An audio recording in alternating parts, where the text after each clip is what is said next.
Meeting is being recorded. Thank you, John. All right, well, we're going to get going here.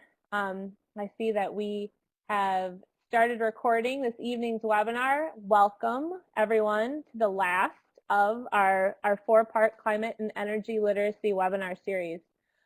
This has been a really, really fun series for us to do and got us excited and planning for future webinars. It's been fun to bring climate and energy content to educators out there, but also bring some resources that help make that content easy to bring into the classroom setting. I am joined here this evening by two great guest speakers, and you can see them down below my faces there, Minda and Martha, and I'll be introducing them officially later. And I should also note that I am joined this evening by John Smith, who you've all heard from through emails and through marketing for the webinar. And John is the behind the scenes, and actually literally behind me here, you can see him, he's waving in the background.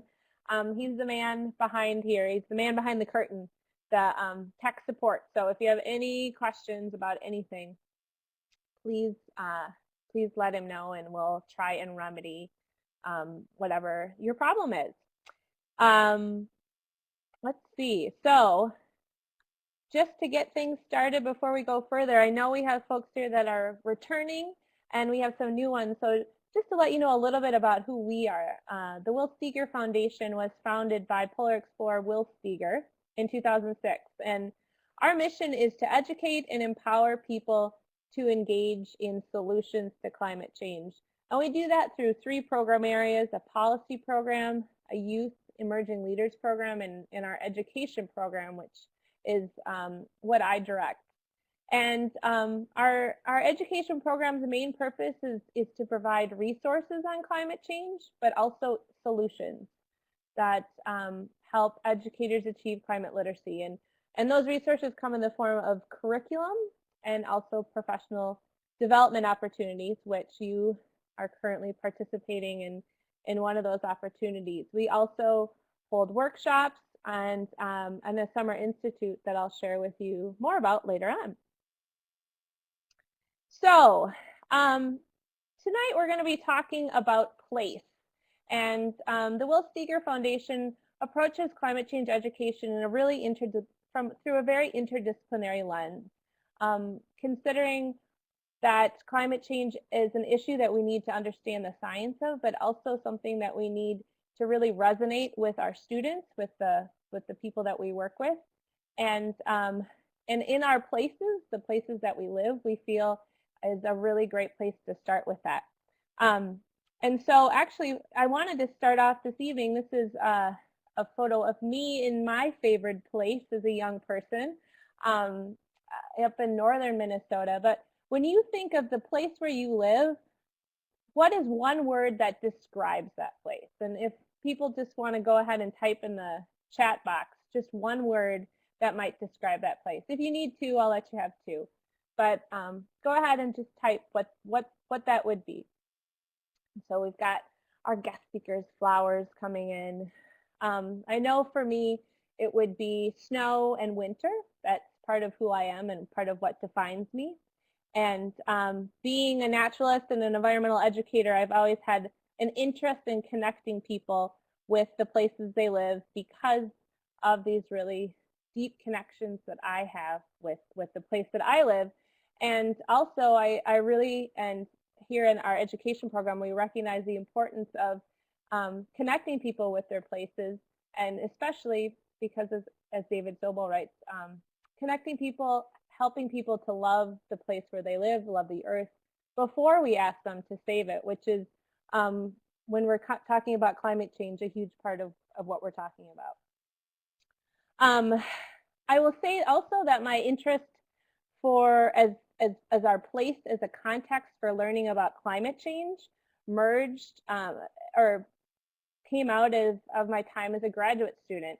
And I was studying climate change education. I was thinking about how could we talk to people about it, but the issue really hadn't resonated with me very well yet. I didn't feel connected to it. I didn't feel that it felt really very removed from my direct experience. And this was 2001, so we were just starting to talk about the issue. Well, I came across this report, which was actually put out by the Union of Concerned Scientists, that talked about how climate change was impacting the Great Lakes regions. And this was the first time that I heard about how my place was changing and could be changing. And it essentially situated this issue in my place. So tonight, we'll be learning about the National Climate Assessment, which highlights climate change impacts throughout the United States, but also in the regions that we live, and making it more relevant and contextualizing it for each other. Before we go further, though, I want to talk briefly about why we think educating about and actually in our places is important. It's not a new idea. John Dewey, over 100 years ago, wrote that schools should be preparation for life, but should not be preparation for life, but should instead be life itself, talking about how the place where we live, the area we're in, should be part of our education. More recently, U.S. Secretary of Education Arne Duncan commented on the importance and effectiveness of using the environment as a hands-on learning tool to engage students in the STEM field. So coming into contemporary world, we're still recognizing the importance of knowing about the place we live. And then finally, the framework for K-12 science education, which is the foundation of the newly released Next Generation Science Standards, also recognizes place when they say students should build on and revise their knowledge and abilities, starting with their curiosity about what they see around them and their initial conceptions about how the world works. So using place as a starting point, and really, to me, curiosity is this foundation of the scientific practice of inquiry, and are places where we can ask authentic questions, where students can actively engage in observation, investigation, argumentation, these things that are important to the science standards. So why is place useful and important specifically for climate change education? Well, as I mentioned earlier, climate change is a very abstract concept to understand. It's global in its nature. And making this concept local and relevant is an important tool for educators in really all subject areas. One project I will just highlight briefly was that looked at place-based climate change education in our national parks, found that people are indeed connected to places. They have unique bonds with places, such as national parks with important landscapes. They learn more effectively through hands-on activities in a cherished landscape, and they remember lessons and adapt behaviors when they feel a sense of responsibility to a particular place. So knowing that place is actually really effective in learning about climate change as well. Another project, just to highlight one here in Minnesota, known as it's called the Cycles Project out of the University of Minnesota. Jillian Rohrig is the PI in that project. Used place as an integrating concept for climate change education for Native communities, because place is deeply embedded in the cultural identity of Native peoples. And so another approach where this is actually really important. So those of us that here in northern climates and higher altitudes as well have really been eyewitness, I would say, to these dramatic changes we're seeing in the climate. And at the Will Steger Foundation, we created a project and a curriculum that looked at place as the integrating concept for that.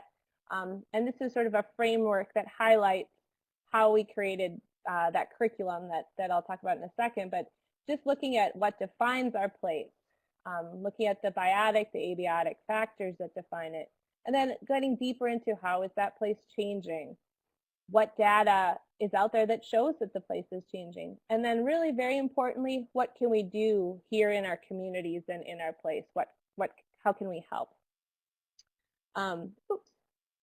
So that curriculum and that project was called Minnesota's Changing Climate, It can be downloaded for free, and it's really a nice framework for doing place-based climate change education, and we'll be highlighting that this summer at our institute.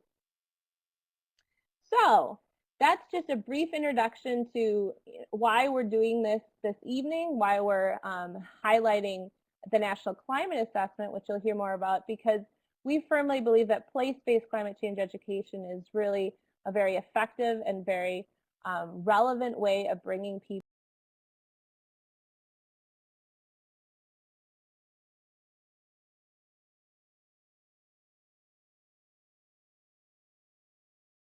Minda Berbeco, who is the Programs and Policy Director for the National Center for Science Education. And she's an expert on climate change and the carbon cycle. She's taught and written and presented talks on the effects of climate change on forests and carbon and nitrogen cycling. Berbeco brings to us a knowledge of climate change policy, greenhouse gas emissions, and mitigation in agriculture and forest and related topics. And just as a side note, the National Center for Science Education has been a great partner with us. A few years back, the former director, Dr. Jeannie Scott, came out for our Summer Institute for Climate Change Education and gave an excellent forum about the attacks on actually climate change education. And actually we'll put the link up, you can see her talk. We have the video from that from years past if you're interested. So thanks, Minda. Take it away. Thank you. Can you hear me okay? Is the audio coming through? Terrific. Okay, I just wanted to make sure. So my name's Minda Berbeco, and I work for the National Center for Science Education. And I'm going to be talking about using the National Climate Assessment in your classroom. And just looking at the audience, this is a perfect audience because it looks like we have a lot of educators here. And this is hopefully going to be a useful document for you folks to bring into your classroom. Let's see if I can get this to work. Oops. Okay. So what I'm going to talk about today is a little bit about NCSE, what we do, what the National Climate Assessment is, and how NCSE is interacting with it, how you can use the NCA in your classroom, and how the NCA aligns with NGSS, which I'm sure many of you are having to contend with now in states that are adopting the NGSS. And there's going to be ample opportunities for questions at the end, but if you think of some along the way, feel free to add them into the chat and we'll sort of collect them together and address them at the end. So the National Center for Science Education has been around for about 30 years, and we support the teaching of science in public schools. For the longest time, we focused almost entirely on evolution education because that was an area that received a lot of resistance in the US. And more recently, we've moved on to include climate change as well because we saw a lot of parallels between the way evolution was being undermined and the way climate change science education is also being undermined. And as Kristen mentioned, we were led for the longest time by our executive director, Eugenie Scott, who some of you might have seen talk or give a presentation over the years about evolution. And she's more recently retired, and over the past couple years, she's worked to really build up our organization so that we have a full team associated with it now. And so you can see our new executive director up there on the upper left-hand corner, Anne Reed, but then also we have anthropologists on staff, folks who specialize in evolution, folks who specialize in climate change, geologists, and even a theologian. So we have a lot of different groups of people, different folks who are working on different aspects of ensuring that good science education ends up in our public schools. And what we do is we work on a really grassroots level, supporting educators and communities. Then they run into challenges or pushback when they want to educate their students about the science. We also do some professional development, like what I'm doing right here, talking at webinars and giving talks. And we also have developed resources over the years in collaboration with the UC Museum of Paleontology. And this includes understanding evolution and understanding science, which if you're not familiar with, you should definitely go check out because they're incredibly popular and they've worked out really well for a lot of educators. And we're working right now on the third of these, which is called Understanding Global Change. and that's going to be released this winter. It's going to include climate change as well as other components of global change as well. And so if the NCA is of interest to you, this website coming out this winter should be as well. So stay tuned. So I can talk now about what the National Climate Assessment is. It's a compilation of vetted science about how climate change is impacting the U.S. and what the projected impacts will be. So it's observed as well as projections over the next couple of years from every sector and every region of the country. And this isn't new. It's been around for quite a while, and this is the third report actually that's going to be coming out this May. But the website with background information, I've posted it up there for you. So you can go ahead and take a look and click around and see what it is and who's associated with it and so on, and what the history of it is. It sounds like some of you have heard about it before, but most of you, this is your first time, which is great, because in the past the NCA was really used as a document for scientists to put together all of the relevant information about climate change and present it to Congress. And educators weren't really informed about it because there wasn't really this idea that it could be useful to them. And so this time around, they're actually working to try to engage as many different groups as possible so that it's not just a policy document, but it's something that can be used by multiple groups across the country. So that brings me to my first poll question, which you guys have answered the first part of it, which is, have you heard of it before? And I guess my next question is, have you ever used a previous version of the NCA? And everyone's saying no, which is, well, maybe not. That's changing around a little bit, so we'll give it a second to see what people say. Probably most people haven't, just because there hasn't been a lot of opportunity to do so. And there hasn't been a lot of support for people to do so either. But we're working hopefully to change that.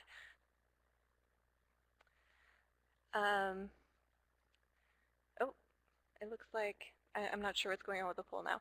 I have one more poll question. I'm wondering if we can pull it up. Oh, have you used it? But I knew about it. Okay, so most people say that they didn't realize that they could use it. Can you hear me?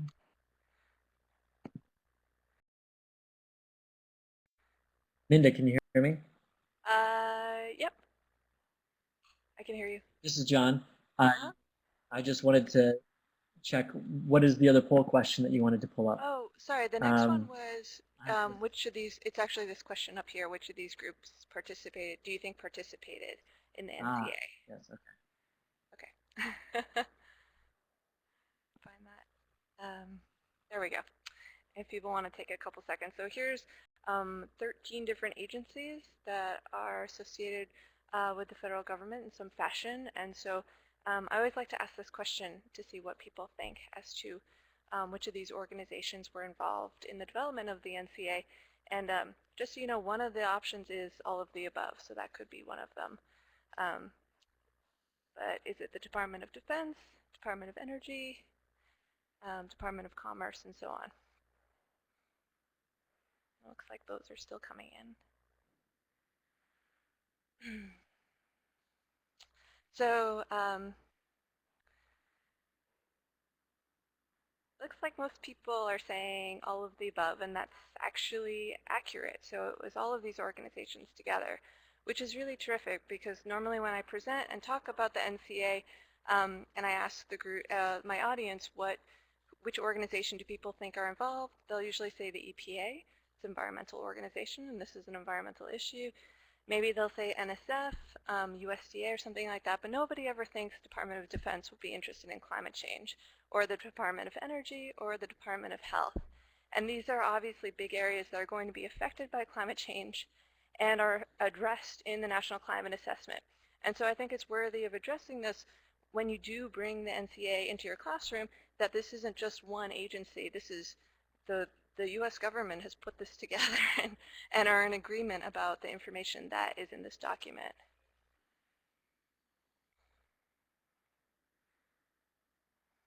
So what's our role with the NCA? So we weren't developers because we're an education organization, and this is coming out from the federal government.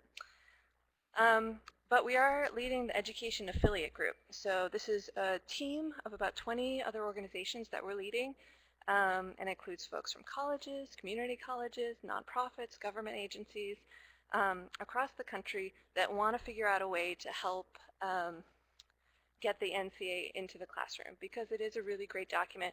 It's really useful, and the way that the information is being presented is a format that actually will be really useful to educators and students, and might as well let them use authentic material rather than making up data and so on. And our goal is to make the NCA available for educators to use in their classroom to teach about climate change and human impacts on natural systems. So the way the NCA is going to be laid out is actually really fantastic.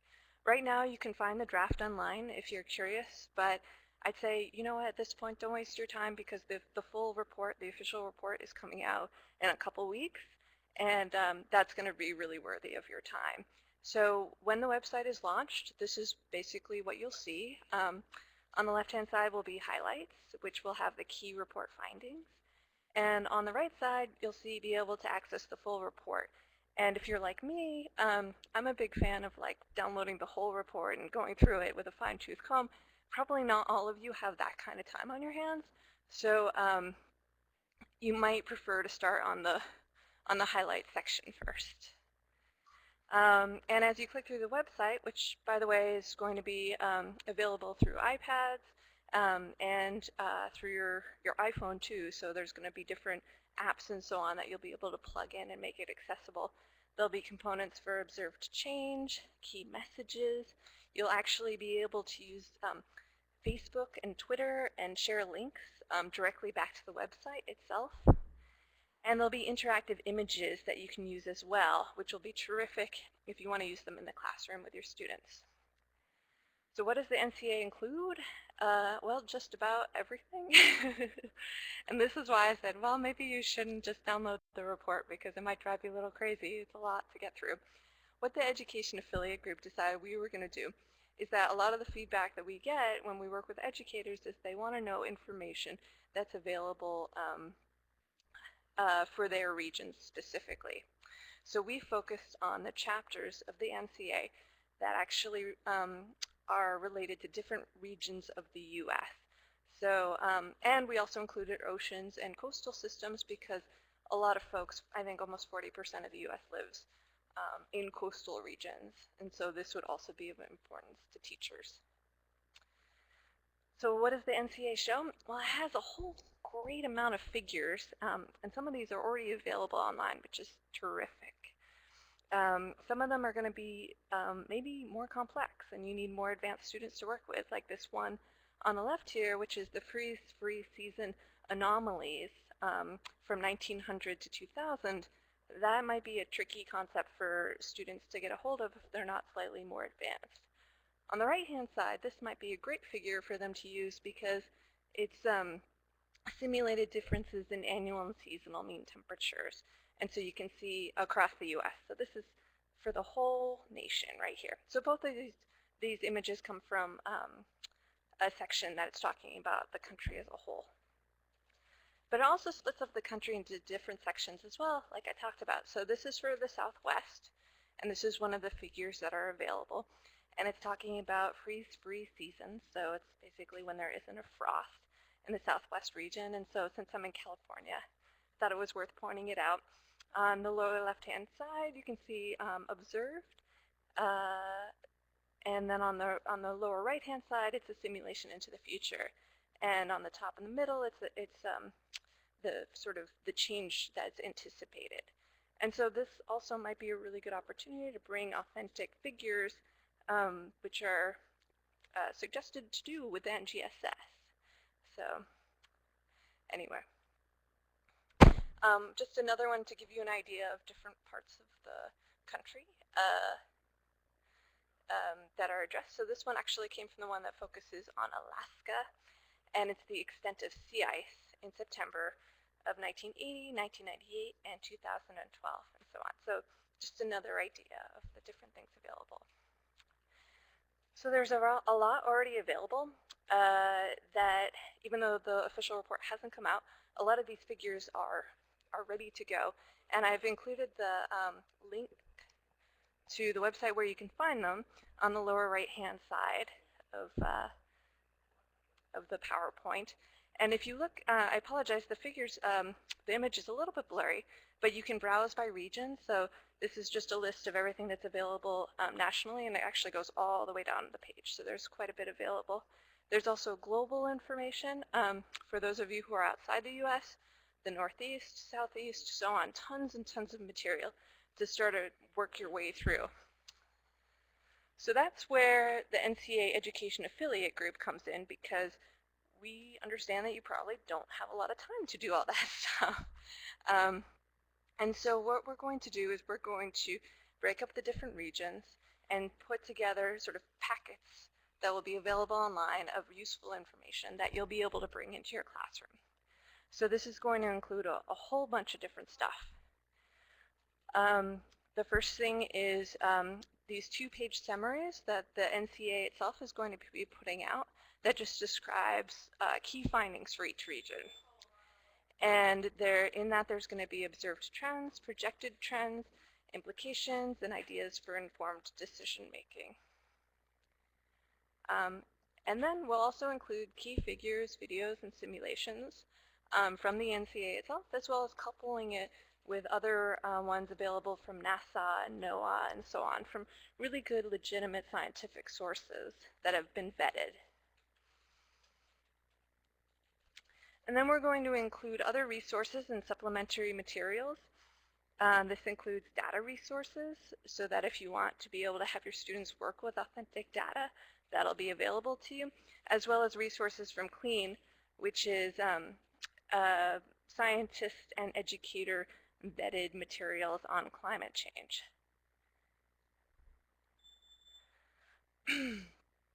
We're also going to have links to NGSS and Common Core standards, teaching notes, which is basically feedbacks from our educators, and subject matter experts to visit your classroom. So we'll seek out who those experts could be in each region and post them up online so that you can actually give them a call and say, hey, can you come visit us in our classroom? And all of this is going to be available from climate.gov under Teaching Climate. So if you go to that website, that will all be posted there. So we have quite a bit of work to do before then. So for those of you who are in states that have adopted the NGSS, you're probably wondering how this can align. And so this takes us to the next poll question, which I won't pause for. I'll keep talking through, but if folks want to just answer, just so I get an idea of whether or not your state has adopted NGSS yet. It can fit into middle school earth sciences, high school, and life and earth sciences, which is kind of nice. It fits into a bunch of different places. So for middle school, it fits in with these ideas of monitoring and minimizing human impacts on the environment. Also ideas about how increases in human populations and per capita consumption of natural resources impact Earth systems. And also factors that have caused the rise in global temperatures of the past century. So there'll be some key places where the NCA is going to be able to fit in. For high school life sciences, and I actually as a biologist really appreciate that climate change can fit into these areas, because oftentimes people shunt it over to earth sciences, and I think it's important we remember that actually fits into biology really nicely.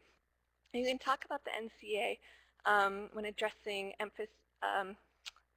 cause and effect relationships of how changes in the environment and the rate of change affect destruction and disappearance of traits and species. You can talk about it in terms of mitigating adverse impacts of human activity on biodiversity, as well as reducing the impacts of human activities on the environment and biodiversity. And then for high school earth sciences, it'll probably be a little bit more obvious where it fits in, because with the NGSS, there actually is a lot more discussion of climate change in particular and climate more generally. So in that case, I don't know if I need to go into as much detail, but I think that this is another obvious place where it could fit in. So the National Climate Assessment is going to be, that release date actually has been pushed back. It's now going to be released the week of May 5th. The teacher resources are going to be available this summer, and we'll send around emails when they are. But if you have questions or if you're interested in helping one of the education affiliate groups for your region put this together, it would be great to have classroom teachers more involved. You can send me an email and I can connect people up. And that, I think, is my last slide. Great. Thanks, Minda. Thank you. And like I said earlier,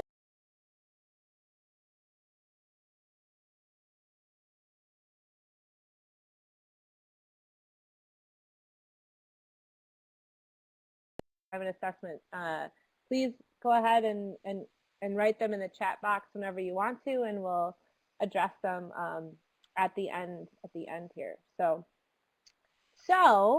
thanks, Minda, for that great background on the National Climate Assessment. Now I'd like to introduce Martha Monroe. Martha is a professor and extension specialist at the University of Florida's School of Forest Resources and Conservation. She is responsible for extension activities, research, and courses that are related to environmental education, conservation behavior, and human dimensions of wildland-urban interface issues. Martha's work includes the development and evaluation of curriculum resources for educators. And I've had the pleasure of getting to know Martha as an advisory board member of the PINEMAP project that she's going to be talking about this evening.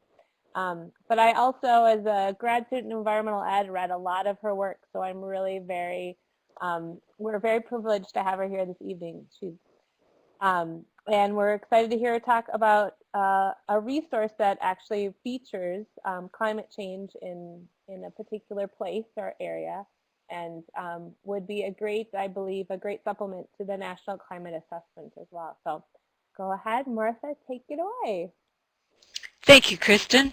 It's a pleasure to be here this evening as the sun's going down next to out outside the window. I'm not sure if there's enough light here for you to see me, but that's okay. As long as you see the screen, that's what's important.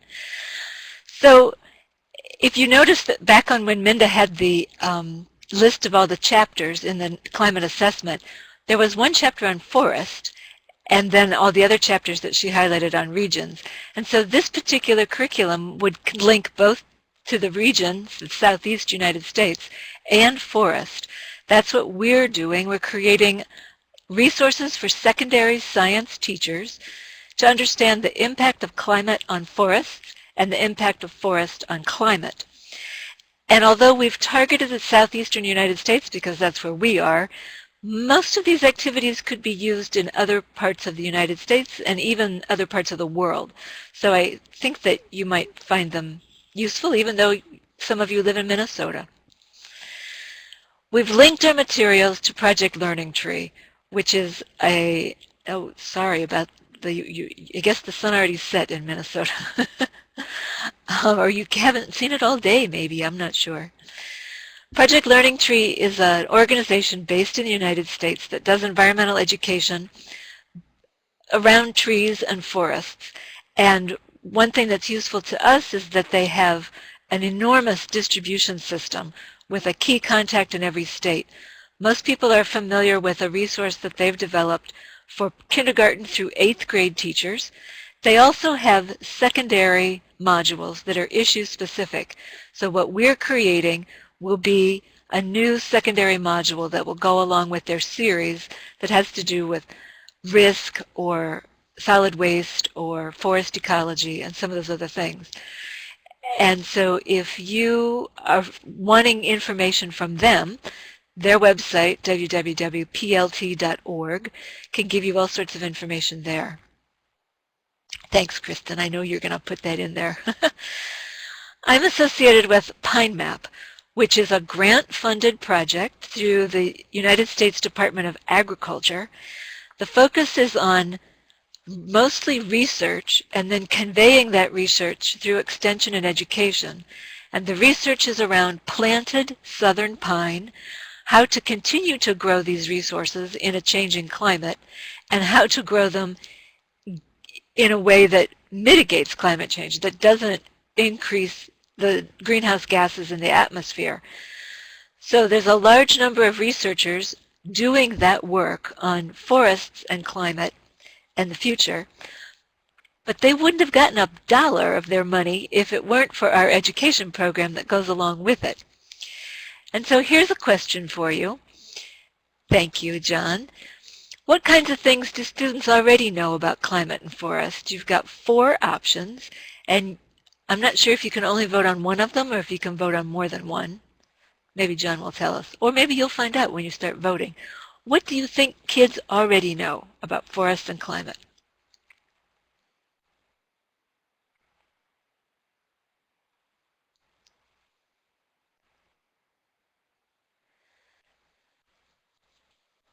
Okay, so it was my initial thought that kids mostly know that one answer to climate change is planting trees, because trees can sequester climate. If they've learned more about climate and how climate might impact ecosystems, then I agree with that second choice you have there, that most of what kids know, I think, has to do with animals, not plants. But animals certainly have been in the news because their ranges might change with climate change. And that's true for plants and whole forest systems as well.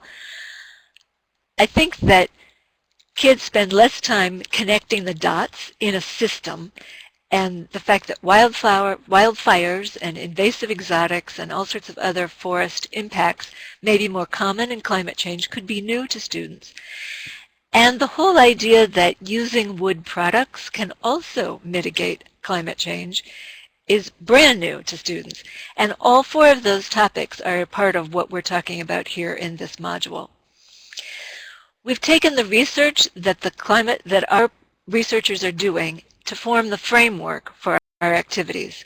There are 14 activities, and they're broken into 5 different sections.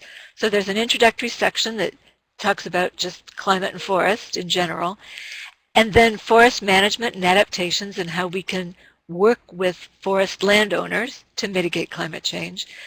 There's a section that relates more to biology and climate and carbon sequestration, the carbon cycle and carbon sequestration.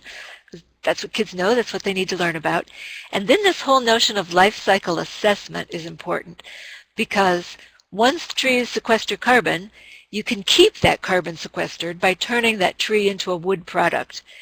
And there's some research that shows that the more trees are growing, the younger trees sequester carbon more quickly than older trees. So keeping the forest young in an area where you're having working forests is one strategy that could be useful. We end the module with several activities that talk more about solutions and ways that students and consumers can be involved. So that's an overview of what we've got. We use a variety of different teaching methods to keep students actively engaged in learning concepts. We use websites, web quests, modeling. Because it's related to science, we have some databases that they can analyze, and a variety of things. Again, this is secondary science. We've pilot tested it most successfully with biology, environmental science, and advanced placement biology and environmental science. Although we specifically asked middle school students to use these resources and then tell us how younger students and teachers could use them as well. And so each of the activities will have a modification for middle school students. Some of the features of the curriculum that make it perhaps a little bit different than other environmental education programs are these 6 things listed here on this slide, and I'll go through each one of them kind of quickly to just give you a sense of what we're doing. Because climate is a complex problem, we think that systems thinking skills are important to introduce not only to teachers, but teachers to kids. So we have several activities that specifically focus on systems thinking, and then every activity has a connection to systems thinking. So if a teacher wanted to emphasize that, they could. Several activities have some supplemental resources online that teach about systems thinking as well. So here's a question for you. How confident are you in your ability to teach systems thinking? And some of you are very confident, well, fairly confident. That's great. Our pilot teachers weren't so confident, and so we've had to increase our resources to make it more possible for teachers to get into systems and to help their teachers do that as well, to help those students do that. So you're a special audience, and I'm happy to hear that you are confident in your ability to teach about systems. And if you would like to give us feedback on these resources, that would be great, because we'd like to get everybody up to speed on this important topic. Thank you. So I mentioned before, the whole program is connected to research. We've got 50 faculty and about that many graduate students sprinkled across the Southeast. We're using the concepts that they're using to do their research are built into our curriculum, but we're also using these individuals to critique our activities, offer additional information. We've got videos and presentations from these students and faculty about their research on our websites, and we're trying to build as much research as we can into our activities. Frankly, because science teachers tell us that's what is really interesting. That helps encourage students to understand science and the process of science. So that's lovely. Oh, sorry, I should have clicked on that before. Because we're talking about science and research, it's easy to see that there's a STEM connection, science, technology, engineering, and mathematics, and also a connection to the next generation science standards. Part of that is science and using models and measuring and databases. Part of it is also this life cycle assessment component, because that's a lot of engineering. And of course, students practice mathematics when they do some of these activities. In fact, some of our middle school teachers said they needed help with some of the math. We know that real problems require interdisciplinary research to make sense and come up with good solutions. We weren't sure if science teachers would be willing to teach about social science in this curriculum. So we asked them, and we've used the pilot test teachers to find out more about their willingness to venture outside of science, the hard sciences, biology and environmental science, and dabble in economics and perceptions and language and culture.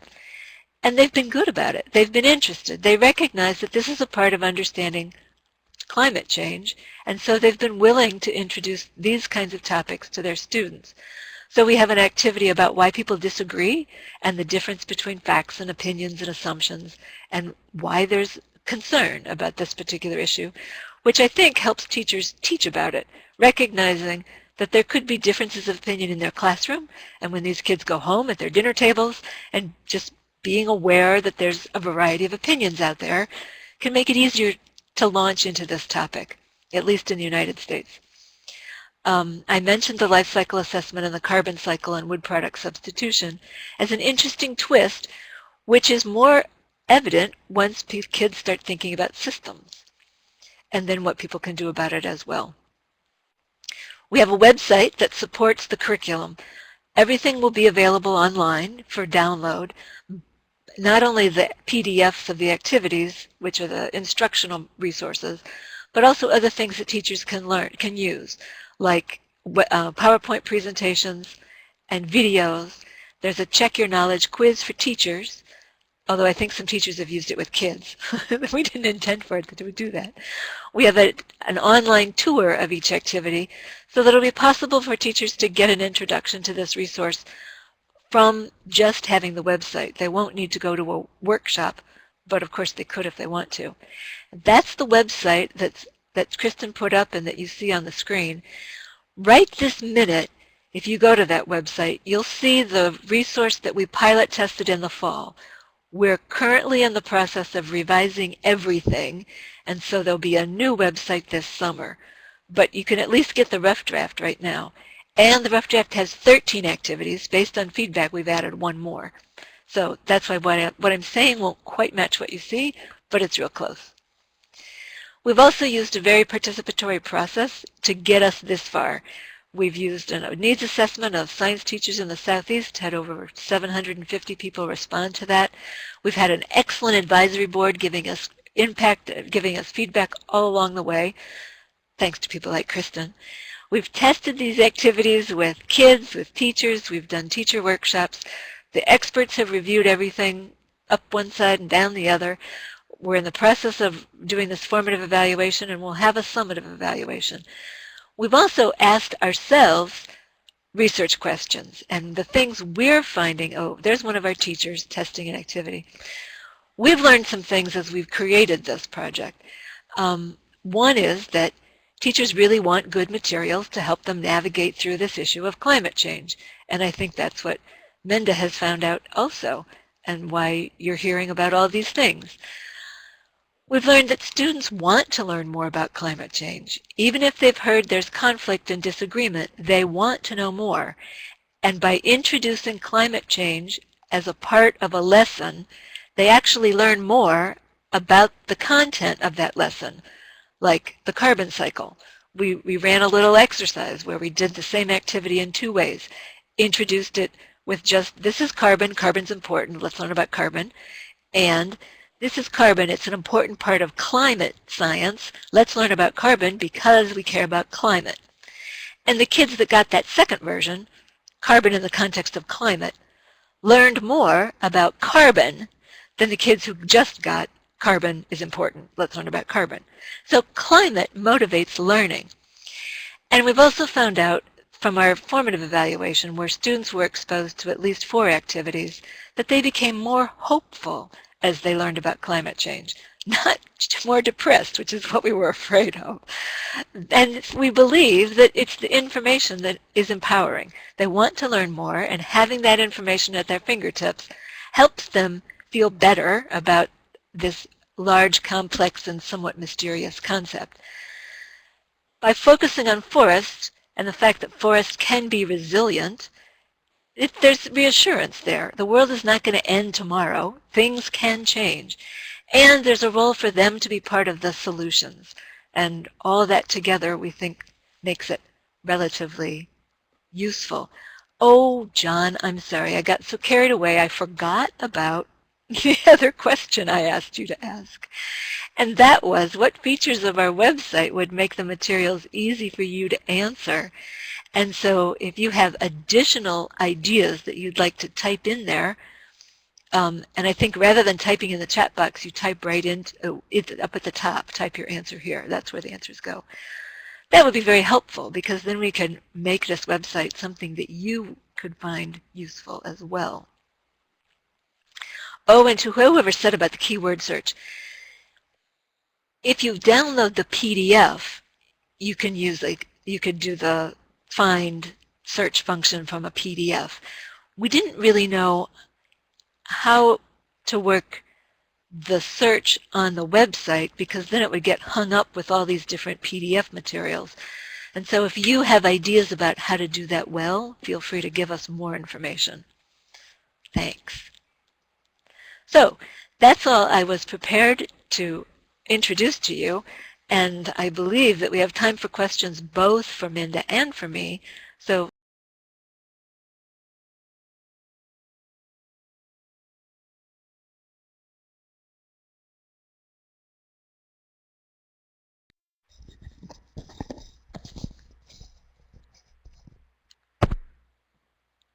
That was terrific, Martha. Thanks so much.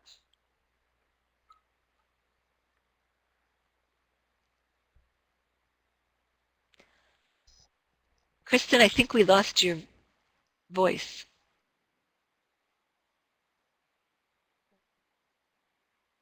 Am I here? Here I am. Oh, now we can hear you. Thanks. Now you can hear me. Oh, I just started blabbing. I'm back. Great. Well, if people could start, could share some questions, it would be great. We've got 2 really great resources with us right now. I will point out that we have an institute coming up in August, and no matter where you are in the world, we'd love to have you there. And we'll put the link down below for that. You'll also get it later in a follow-up email. And then we have a survey we'd love for you to take, just to let us know how this webinar, it's really brief, went. All the resources from this webinar and recordings will be found at that link there, and so you can go back and share it with others because if you thought it was a great thing that you think you could use in your classroom or somewhere else. please go ahead and use that. Is there any questions that people have this evening, either about the National Climate Assessment, about how you might use the information that that was here? I see someone's commenting that they're looking forward to seeing how they can incorporate this into their 9th grade physical science class. I don't know if anyone has suggestions for that as well. There's a couple other folks that are typing in. Yeah, Minda well, or Martha, do you have any questions that for anyone out there? well, Well, just for Richard. No, Go go. ahead. Sorry. Go I ahead. was for Richard. Our material really does focus on forests, and so there's a life science twist to it. It may be that Minda has more resources for a physical science class than we do, but you're welcome to look at the website and see what you can use. I was going to say, I think I'm unmuted now. You can hear me. Okay, good. Yeah. I think that the NCA would fit really well with an 8th grade, or it was 9th grade physical science class for sure. I think there's a lot of opportunities. If you want to do a regional focus, I think you mentioned you were up in Minnesota. There's going to be a lot of really great information. If you want to go a little rogue and actually delve into the NCA itself, if you feel like you have some time this summer and you're on the beach and you want to spend some time reading it, there's going to be a lot of other opportunities as well that pull in physical science that the education affiliate group we don't have the resources to be able to do the whole NCA itself, but there might be some really neat interactions that you can think about how bringing those kinds of figures and those kinds of ideas into your classroom as well. And I believe Richard's registered for our institute, so we'll go a rack around and see how help him with those ideas in August too. So that'll be great. And ideally, we're going to have copies of the assessment by then to give to our. Yeah, it should definitely be out by then. Yeah. So Martha, it looks like Martha Bryan has a question here about, is there curriculum being developed for different regions similar to PINEMAP? This is our dream, Brian. Martha and I have talked about it, but do you know of anything else? I can tell you that the agency that funded PINEMAP, which is NIFA, the National Institutes of Food and Agriculture, has also funded many projects around the country that have to do with agriculture and natural resources. So there's a parallel project to PINEMAP based on corn out of Iowa that I think Minnesota is also part of. And there's a project on wheat in Washington, Oregon, and Idaho. There's a national project on livestock. And so agriculture is more represented perhaps than natural resources. But what I'm trying to say is that each of those projects have a research and extension or research and education component. So there could be resources coming out of those other projects that teachers can use. And I know the corn and wheat have activities. In terms of forests, we've developed 14 activities, and I think that 12 of them could be used in any forest system. So there's nothing that's particularly southeastern about them. There's one activity that uses the Forest Service website that has it's called the Climate Atlas, which includes east of the Mississippi forests. So southeast and northeast would work. And we use a case study on loblolly pine that is particular to the southeast, but that doesn't mean kids in the mountains can't learn about loblolly pine, or maybe a local person would switch it to another species for you. So I think that anybody can use our stuff if they want to teach about forest impacts on climate. Oh, and somebody asked about non-formal. Go ahead and look at these resources. I think that it would be possible to use some of them. If you're familiar with the water cycle game that both Project WET and Project Learning Tree have, Water Wonders and Incredible Journey, I think are those names, we've adapted that to the carbon cycle. So you could easily teach kids about a carbon cycle in a non-formal exercise, short period of time. If there's a possibility for follow-up, there's more stuff that the students or the educator could do back in the classroom, but it could still work for non-formal. For adult education, we've been using some of our activities with forestry extension programs where people are landowners and we want them to think about the impacts of climate change on their properties.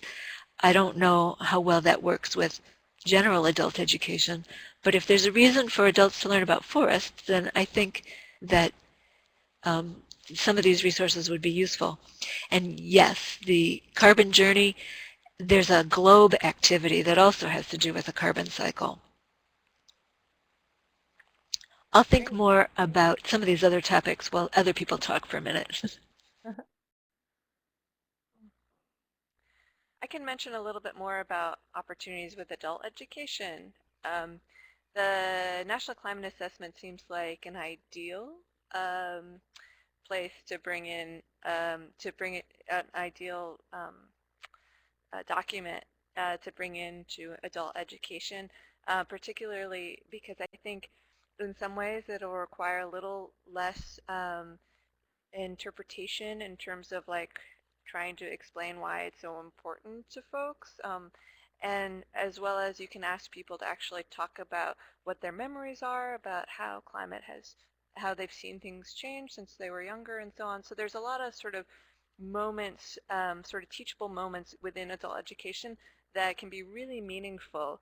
And I've certainly given a lot of talks to retirees and groups like that, and they tend to be very concerned about climate change. So I think the NCA is an ideal place to say, you know, not only what you know already, but look at all this great information we have now about this region that you might not have even realized that you're living in and how it's changed over this recent time.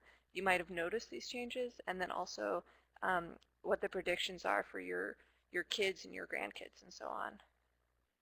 Yeah, and just to kind of piggyback on that, I noticed Matthias had written something about working with anti-people teaching about this. And when we developed our Medicine is Changing Climate Program, which I mentioned earlier, we were very deliberate. We actually used the earlier version of the National Climate Assessment as one of our main sources of data and information, just so we had as much of a backbone of what we were saying as we could, saying this is scientific information coming from federal agencies and from vetted research, and this is starting from a point of that.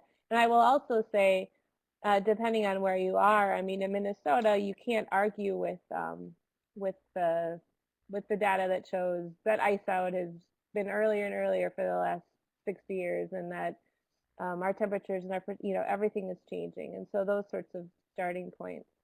I have actually been really impressed with Martha's project. I know the Southeast has been historically a little bit more, had more of an anti-climate change attitude, and the reception of the curriculum I've had there has been really remarkable, I think. And so it's really well done, and I think people can tell that.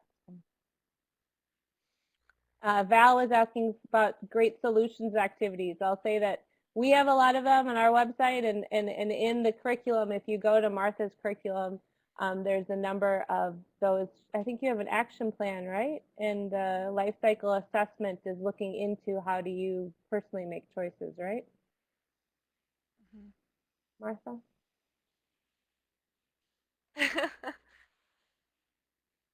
I think she's muted. Oh, you're muted, Martha. If you're Sorry, do you want me to talk instead? Am I right when I say that? Yes. And I was going to suggest that on our website, Activity 6 is that carbon cycle. And I think that people they're confused about carbon. They don't really know what it is and where it comes from, and that it cycles all the time. And once they understand the system and can realize what puts carbon in the air and what takes carbon out of the air, then they've got a way to think about it. And to go from there to Activity 11, I'm pretty sure it is, which is that various carbon pools and the wood products and wood product substitution, then you can almost watch the lights come on inside their brain, because they can say, oh my gosh, I get it. And I think pairing those two, they can both be short, they can be easy, they can be used with adults, and they can launch conversations about what they can do, which I think is helpful. Great. Well, I think we're gonna be respectful of everyone's time. It's 8:30 for Martha. I guess it's only 5:30 for Minda, so it's not even dinner time yet. Yeah. But the sun, well, like Martha said, we're not sure if the sun came up today or not here in Minnesota, but we're hopeful that it will come out soon. Thank you all so much for attending. If you have any other follow-up questions or comments, feel free to contact us at the Will Steger Foundation. We'll be sure to, or Martha is putting in her email address, or we can pass it on to them. Have a great evening, and keep your eyes open. We're looking forward to doing some more webinars, most likely starting again next fall. So have a great evening, and thank you, Minda and Martha. Have a great night. Thank you.